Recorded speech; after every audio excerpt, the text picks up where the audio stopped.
Malam itu seharusnya menjadi awal pengabdian, bukan awal mimpi buruk.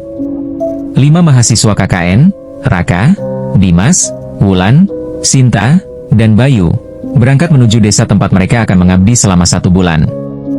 Lokasinya berada di daerah pegunungan. Cukup terpencil.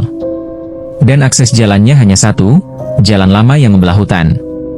Katanya sih, kalau lewat sini lebih cepat, ujar Bayu sambil menyetir mobil tua milik kampus. Kabut mulai turun perlahan, menyelimuti jalan sempit yang hanya diterangi lampu mobil. Awalnya semua terasa normal. Sampai penunjuk arah itu muncul, pelang kayu tua. Catnya hampir habis. Bertuliskan, "Selamat datang di Desa Watulara."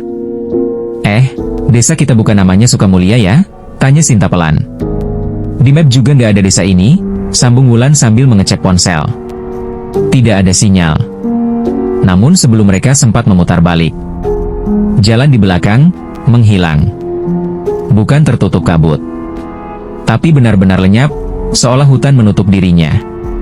Mobil berhenti di tengah desa. Rumah-rumah kayu berjajar rapi. Lampu minyak menyala di teras-teras. Yang aneh, tak ada satupun suara binatang malam. Tidak jangkrik. Tidak burung. Tidak jua suara angin. Seorang pria tua muncul dari kegelapan. "Selamat datang, nak. Kalian pasti mahasiswa KKN," ucapnya sambil tersenyum lebar dan matanya kosong.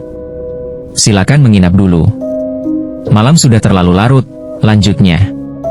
Tidak ada pilihan lain, dan waktu juga sudah malam.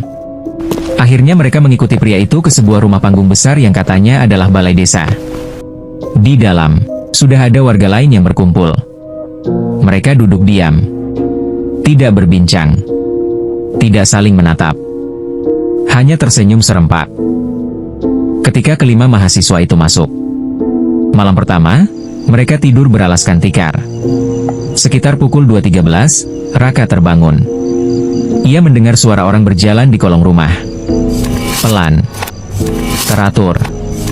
Seperti hitungan.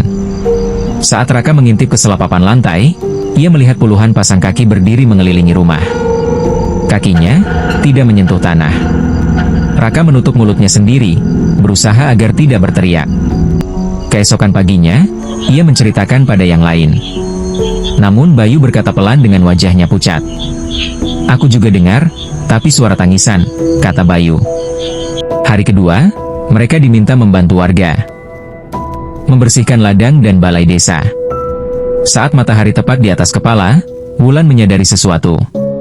"Raka, bayangan mereka kemana?" tanya Wulan heran. Semua warga desa tidak memiliki bayangan. Namun bayangan 5 mahasiswa terlihat jelas di tanah. Seorang ibu desa tiba-tiba mendekat, memegang tangan Wulan. Tangannya dingin seperti tanah basah. "Kalian jangan keluar desa sebelum maghrib," kata si ibu lirih. "Kalau melanggar, kalian tidak akan kembali utuh." Malam Jumat, desa mengadakan acara adat. Warga berkumpul melingkar, membawa sesajen, kepala ayam, bunga layu, dan air hitam berbau anyir. Kelima mahasiswa diminta duduk di tengah lingkaran. "Kalian tamu, harus ikut," kata kepala desa. Tiba-tiba, seorang warga kesurupan. Ia menunjuk ke arah Bayu. Yang itu sudah seharusnya tinggal. Tiba-tiba Bayu berteriak kesakitan. Di punggungnya muncul bekas tangan hitam, seperti dicap dari dalam kulit. Sejak malam itu, Bayu mulai berubah. Ia sering berbicara sendiri. Matanya memerah. Dan, bayangannya menghilang. Hari keempat, Dimas menemukan bangunan tua di pinggir desa, pos ronda yang sudah reot. Di dalamnya ada buku lusuh. Isinya membuat darahnya membeku. Catatan KKN. Nama-nama mahasiswa. Tahun-tahunnya berbeda. Dan mereka semuanya menghilang. Catatan terakhir berbunyi, desa ini bukan tempat tinggal manusia. Mereka butuh pengganti.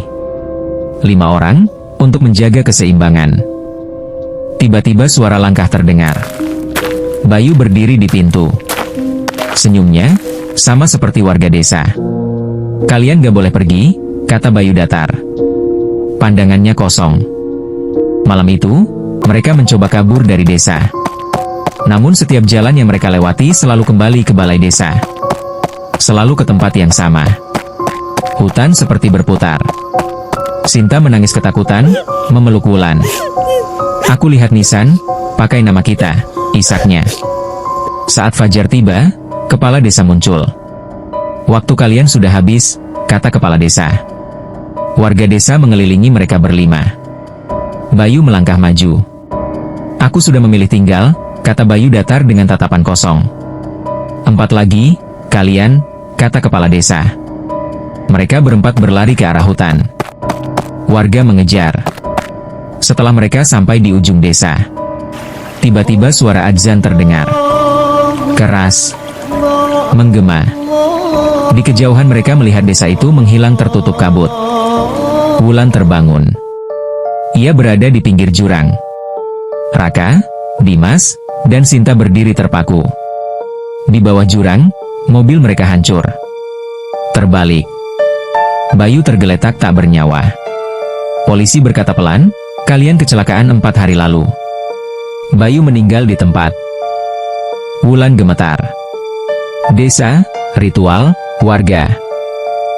Wulan mengingat semua yang mereka alami di desa itu. Seorang sesepuh kampung mendekat. Kalian disesatkan, katanya. Desa itu alam perantara. Kalian baru saja pulang dari kampung gaib. Bersyukur kalian selamat, tapi, satu teman kalian. Dia sudah tinggal di sana. Selamanya, lanjutnya. Raka menatap Bayu. Tapi, kenapa dia memilih tinggal? Sesepuh mengangguk. Karena sebenarnya, Bayu sudah mati sejak awal.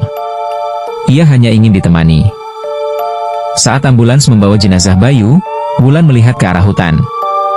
Di sana, di antara kabut, terlihat lagi desa Watulara yang berdiri sunyi. Dan Bayu, melambaikan tangan pada kami. Tanpa bayangan.